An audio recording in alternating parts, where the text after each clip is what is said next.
Hello मेरे प्यारे बच्चों, आप सभी का स्वागत है आपके अपने study channel study with Rathore में।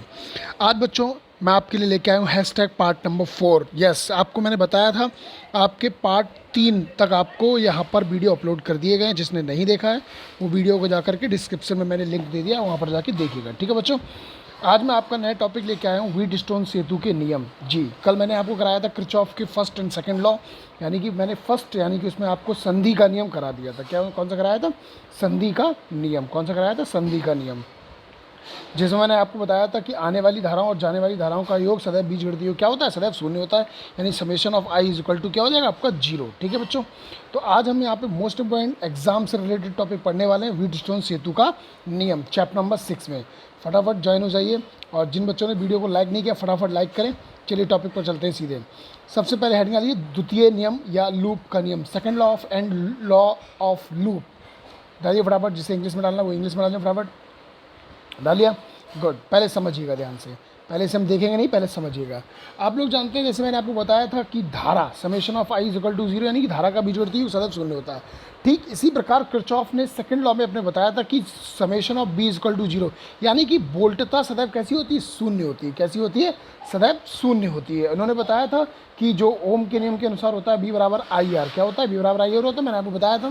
तो यहाँ से बी बराबर आई आर, जहाँ पे आर आपका प्रतिरोध है, आई आपका, यानी कि हम ये कह सकते हैं कि प्रतिरोध और धारा का गुणनफल सदैव वोल्टता के इक्वल होता है, या वोल्टता सदैव कैसी होती है? सदैव बीजगणितीय योग सदैव शून्य होता है। देखो मैंने अथवा में भी दो टॉपिक्स दिए हैं, पहले समझते हैं। किसी वैद्युत परिपथ के बंद पास अथवा लूप, यानी कि सेकंड मैश एंड लूप के विभिन्न खंडों के प्रभावित धाराओं एवं उनके संगत प्रतिरोधों के गुणनफल के बीजगणितीय योग। मैंने क्या बताया? धाराओं यानी आई, और प्रतिरोध क्या बताया? प्रतिरोध यानी आर का गुणनफल सदैव क्या होता है? उसके वैद्युत भागफल के बीजगणितीय योग के बराबर होता है। यानी वैद्युत भागफल को मैंने किससे रिप्रेजेंट किया था? आपके ई से।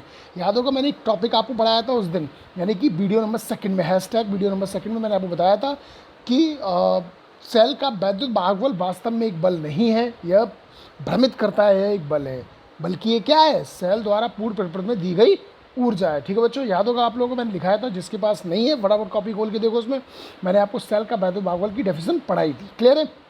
यहाँ तक क्लियर बोलो। चलिए नेक्स्ट हेडिंग आ रही है। अब इसमें इसे आपने नोट कर लिया, यानी क्या लिखा आपने? सेल का वैद्युत भागफल यानी समीशन ऑफ ई क्या हो जाएगा आपका? आई आर के बराबर होगा, जहाँ पे आई ई क्या है? सेल का वैद्युत वाहक बल, या हम इसे शॉर्ट फॉर्म में रिप्रेजेंट करते हैं E M F, electric motive force. ठीक है, सेल का वैद्युत भागफल। यहाँ तक क्लियर है? जिसे ये डेफिनेशन नहीं समझ में आई है तो घबराने की कोई दिक्कत नहीं है, मैंने आपको अथवा में बहुत छोटी सी डेफिनेशन दी है।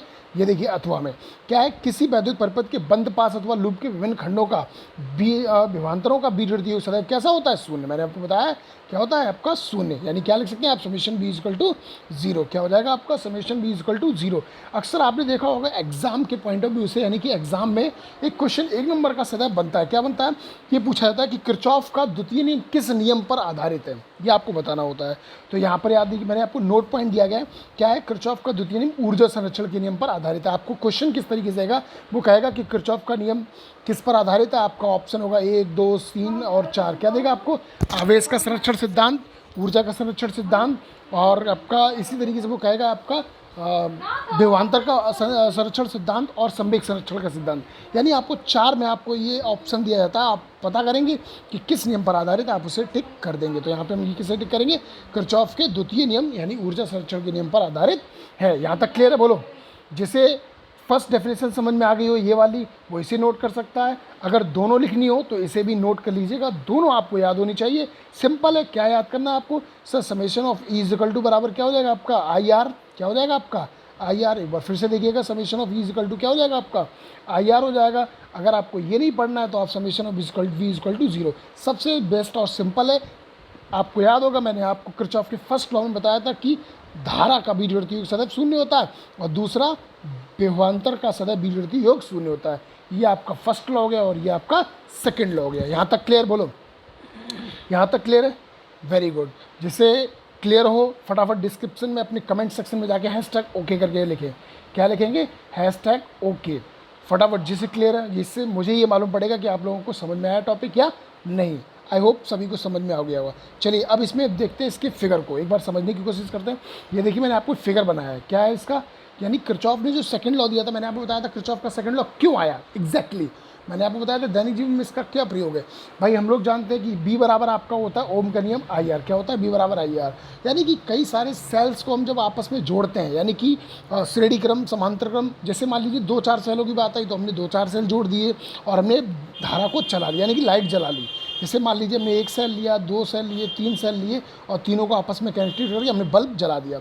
लेकिन यही कंडीशन अगर थोड़ी सी क्रिटिकल आ जाए, मतलब मैं यहाँ पे 3 सेल न लेकर के मैं ये कह दूँ कि भाई यहाँ पर असंख्य सेलों की एक श्रृंखला जोड़ी गई है, तो बताइए धारा कितनी प्राप्त होगी, तो ये थोड़ा सा कठिन होगा। क्यों एग्जैक्टली हमें मालूम नहीं कितने सेल हैं। तो ऐसी कंडीशन यानी जटिल सिचुएशन को सॉल्व करने के लिए किरचॉफ ने अपना सेकंड लॉ दिया जिसका नाम है लूप का नियम। क्लियर है यहाँ तक? ठीक है, अब हम इस नियम को कैसे देखते हैं। जैसे मान लीजिए हमने एक ये सेल जोड़ा है, आपको मैंने बताया था आपका सेल में क्या होता है, एक पैदल भागवल लगा होता है, एक आपकी बैटरी प्लस और नेगेटिव, और उसके साथ साथ आंतरिक प्रतिरोध जुड़ा होता है। ये आपका पॉजिटिव, ये आपका नेगेटिव होता है। धारा सदैव पॉजिटिव से नेगेटिव की ओर चलती है, मालूम है आप लोगों को। ठीक है, तो देखिए एक सेल आपका E1 हो गया, ये आपका E2 हो गया। अब देखो यहाँ पर मैंने क्या जोड़ा है, इसमें नहीं जोड़ा है ना, यानी कि ये हमें जहाँ पर हम बल्ब लगाएंगे, यहाँ पर हम बल्ब लगाएंगे और जो R3 है वो आपका क्या होगा, लोड प्रतिरोध होगा। क्या होगा, लोड प्रतिरोध होगा। क्लियर है यहाँ तक? समझ में आ गया? चलिए अब देखो यहाँ पे प्रतिरोध आंतरिक प्रतिरोध क्या हो गया, R1 हो गया, यहाँ पे R2 हो गया। धारा जब पहला सेल है तो धारा I1 निकलेगी और दूसरा सेल है तो धारा I2 निकलेगी। यहाँ पे देखो मैंने सॉल्व किया, यहाँ पे I2 होगा और यहाँ पर आपका I1 हो गया। धारा की दिशा मैंने क्या बताया था, अंदर की ओर। मैंने आपको बताया था अगर सेल अंदर की ओर धारा गति कर रहा है तो नेगेटिव से पॉजिटिव की ओर, और बाहर जा रहा है तो पॉजिटिव से नेगेटिव की ओर। यानी सेल के बाह्य प्रतिरोध यानी बाह्य स्थिति में धारा सदैव धनावेश से ऋणावेश की ओर चलती है, और आंतरिक स्थिति में यानी अंदर की ओर कहाँ चलती है, ऋणावेश से धनावेश की ओर चलती है।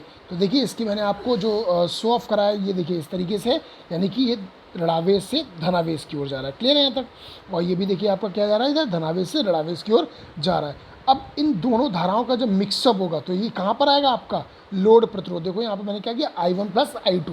भाई सीधी सी बात है, जब आप 2 तार जोड़ोगे, एक तार ये जोड़ दिया, एक तार जोड़ दिया, सपोज कर लो आपके पास 2 रुपये हैं, इसके पास 3 रुपये, तो टोटल अगर मैं रुपये काउंट करूँगा तो कितने होंगे आपके, 5 रुपये। सेम प्रोसेस इसमें होता है कि जैसे मान लीजिए 2 एम्पियर की धारा यहाँ से आ रही है, 4 एम्पियर की धारा यहाँ से आ रही है, तो यहाँ पर टोटल कितनी मिलेगी, 6 एम्पियर की धारा मिलेगी। Is that clear? यहाँ तक क्लियर है? किसी को डाउट हो तो कमेंट सेक्शन में पूछ सकता है, सर इस टॉपिक में मुझे डाउट है, ग्रुप पर आप पूछ सकते हैं। ठीक है, चलिए ध्यान से देखिएगा। जब यहाँ पे हमें लोड प्रतिरोध मिल गया, अब कंडीशंस क्या आती हैं। जिस तरीके से आपका पहला सेल है, दूसरा सेल है, अब इसे हम कैसे जोड़ेंगे।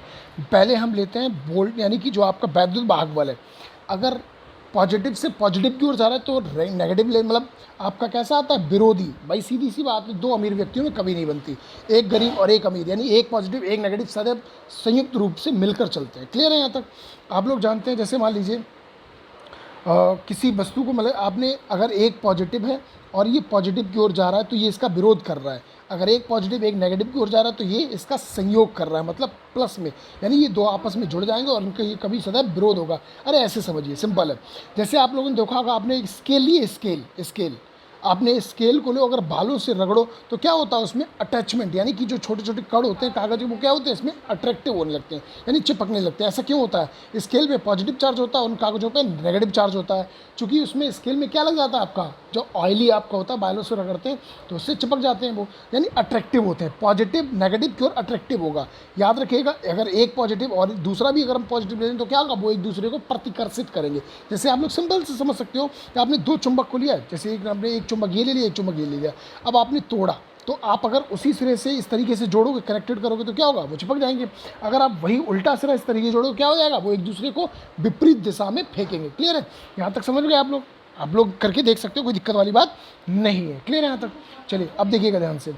तो अब E1 आपका आ रहा है पॉजिटिव से पॉजिटिव की ओर, देखो यहाँ से पॉजिटिव है, ये भी पॉजिटिव है, तो क्या हो जाएगा, एक दूसरे से नेगेटिव यानी मतलब प्रतिकर्षित होंगे, और प्रतिकर्षित में चिन्ह कैसा आता है, नेगेटिव यानी माइनस का आता है। तो मैंने क्या किया, देखो E1 माइनस E2 आपका कर दिया यहाँ पे। क्लियर है? और सेम प्रोसीजर, आपका धारा I है, R है, ये आपका पॉजिटिव होगा, दूसरे के साथ जा रहा है तो ये नेगेटिव होगा। समीकरण नंबर क्या बन गया, 1 बन गया। यहाँ तक क्लियर है? बोलो, यहाँ तक क्लियर है? अब सिंपल है, इसमें हमने क्या कर लिया, क्रॉस मल्टीप्लाई कर लिया, मतलब इंटरचेंज कर लिया, I1 I2 हमने कॉमन निकाल लिए, समीकरण नंबर 2 बना दिया।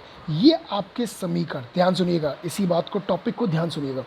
ये दोनों समीकरण मैं आपको जब न्यूमेरिकल कराऊंगा, यानी कि नेक्स्ट वीडियो में आपको न्यूमेरिकल कराऊंगा, तो बहुत इंपॉर्टेंट यानी काम में आने वाला है। तो प्लीज़ इसे अच्छे से नोट करें, इसे ध्यान दें और इसे समझने की कोशिश करें। अगर ना समझ में आए तो प्लीज़ कोई दिक्कत नहीं है, वीडियो को अगेन रिपीट करके भी आप देख सकते हो, एक एक बात को बारीकी से समझना क्लियर हो जाएगा। यहाँ तक क्लियर है बोलो?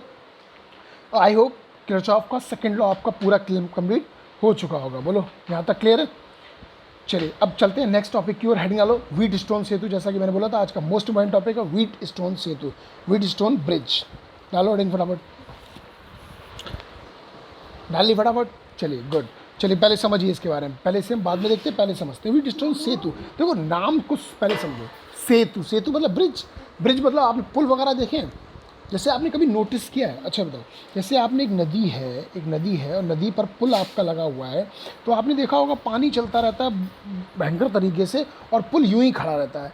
कैसे? How this possible? चलिए मान लीजिए एक मतलब छोटा सा अगर पुल है, नदी छोटी सी है तो कोई दिक्कत नहीं, उसे संभाल सकती है, लेकिन ऐसा ही बड़ी अगर कंडीशन में आ जाए तब ऐसा कैसे पॉसिबल होगा? तो इसका जो रूल है वो दिया था व्हीट स्टोन सेतु जी ने। क्या है? ध्यान सुनिएगा। इंग्लैंड के वैज्ञानिक थे सर चार्ल्स व्हीट स्टोन, इनका पूरा नाम है, पहले समझ लीजिएगा। इन्होंने क्या किया था, 4 प्रतिरोधों को लेकर के किसी एक प्रतिरोध का मान निकाला। जैसे सपोज करिए, जैसे मैंने मान लीजिए 4 प्रतिरोध जोड़ दिए, एक यहाँ पे, एक यहाँ पे, एक यहाँ पे, यहाँ पे, ठीक है। अब हमें 3 तो मालूम है सर, चौथा नहीं मालूम है, तो चौथा प्रतिरोध ज्ञात करने के लिए व्हीट स्टोन ने अपना नियम दिया, जैसे इनका नाम दिया गया व्हीट स्टोन सेतु। अब इसका सेतु नाम कैसे पड़ा? इनका नाम तो था व्हीट स्टोन, पर सेतु नाम क्यों पड़ा वो मैं आपको आगे बताऊंगा। पहले फटाफट से नोट कर लीजिएगा। कर लिया? गुड। नेक्स्ट चलते हैं, ध्यान समझना। अब पहले फिगर को देखो, मैं थोड़ा सा इसे जूम कर दे रहा हूँ, पहले फिगर को समझिएगा, देखिएगा। मैंने कोई 4 प्रतिरोध लिए, P, Q, R और S। ध्यान से देखिएगा, ध्यान से। 4 प्रतिरोध लिए। अब इसमें मैंने G फॉर गैल्वेनोमीटर, क्या लगाया यहाँ पे? गैल्वेनोमीटर लगाया। और यहाँ पे कुंजी K1 है, K2 कुंजी लगाई है। यहाँ पे मैंने आपको बैटरी, मैंने बताया ना आपको, सेल का बैटल भागबल यानी EMF, जो बैटरी लगी होती है वो E1 होती है, जो लाइट को प्रभावित करती है। ऐसे समझना थोड़ा सा सिंपल तरीके से। सपोज करिएगा 4 यहाँ पे बल्ब लगे हुए हैं। अब मुझे इस बैटरी की सहायता से, कुंजी K1 की सहायता से इसे मुझे चलाना है विदाउट शॉर्ट सर्किट, ठीक है। अगर मैं कुंजी K2 ऑन कर दूंगा तो ज़रा देखो ध्यान से, इसमें क्या होगा भाई, ये तार जब आपस में जाकर के जुड़ जाएंगे तो क्या होगा? फॉल्ट होगा। क्या होगा? फॉल्ट होगा, अर्थात पूरा परिपथ लघु परिपथ में बदल जाएगा। लघु परिपथ मतलब शॉर्ट सर्किट में बदल जाएगा। क्लियर है यहाँ तक? तो हमें इस कुंजी K2 को ऑन नहीं करना है। अगर ध्यान सुनिएगा, जिस प्रकार समझना, जिस प्रकार चलिए पहले से देखिए, पहले बाद में देखो मैंने क्या किया। A1 आपका A, B और ये सॉरी आपका क्या बना हुआ है, ये आपका देखिए ध्यान से, ये आपका समझ में नहीं आ रहा होगा, B, ये क्या बना हुआ है? B है, ठीक है। मैंने क्या किया, 4 A, B, C और D 4 बिंदु हैं जो कि चक्रीय चतुर्भुज के रूप में लिया है, और इनमें मैंने 4 प्रतिरोध P, Q, R और S को जोड़ दिया। यहाँ तक क्लियर है? देखो ध्यान से।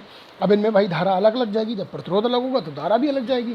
क्या हो जाएगा? यहाँ से I1 हो जाएगा, यहाँ से I2 हो जाएगा, सॉरी यहाँ से I1 आपका होते हुए इस तरीके से जाएगा, यानी A से B, B से लेकर के C तक, और A से लेकर के D और C तक। यहाँ पे क्या चलेगी? आपकी धारा I2 का वर्क काम चलेगा, ठीक है।